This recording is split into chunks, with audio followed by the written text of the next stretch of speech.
I was adopted to Canada as a baby. My biological mom was young, she was poor, she was alone, and she left me at an orphanage in India in the hopes that I would be adopted and have a better life. And thankfully, I was. And I've had a great life here in Canada. I have a husband, I have 2 young children, and I work full-time in the pro-life movement, saving lives. Not everyone gets that same chance, though. And often, what deters people from adopting is the process and how laborious that can be, as well as the fact that adoption can be expensive. You might have heard or not heard that recently the Conservative government released a policy statement saying that were they to be elected, they would begin the process of reforming the adoption process to make it easier for families to adopt internationally and domestically. They said that were they to be elected, they would increase the tax credit that families get to $20,000, meaning you could go through with an adoption and receive that money back and it would be refundable.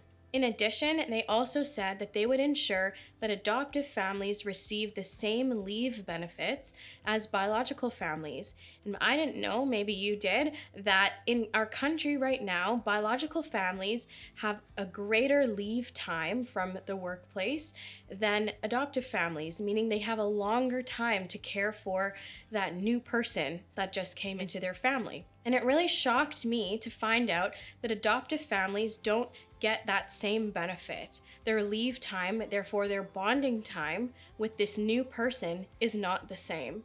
And to have these 2 leave benefits be different almost suggests that somehow adopting is not as difficult as having a biological child that's new to your family. And anyone who's been through adoption, either as a parent or as an adoptee, knows that's simply not true. In fact, many children who are not adopted within the first year of their life really struggle to know how to attach properly in relationships.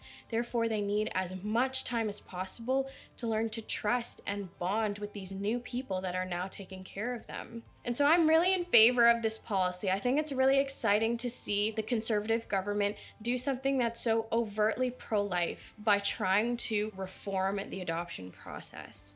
And definitely it's probably one of the most pro-life things I've seen any party do. And that's why I'm doing this video and I support what they're doing with this. I think it's also important to know that, Canada is seen as this country where we're leading in so many ways. And I think that this is an area that we could lead in, that we can make it easier for people to adopt and therefore increase the love and the care that adoptees get. They deserve so much love and care and they need it. And I think Canada would be a great place to start with making that journey a little bit easier. Thanks for listening.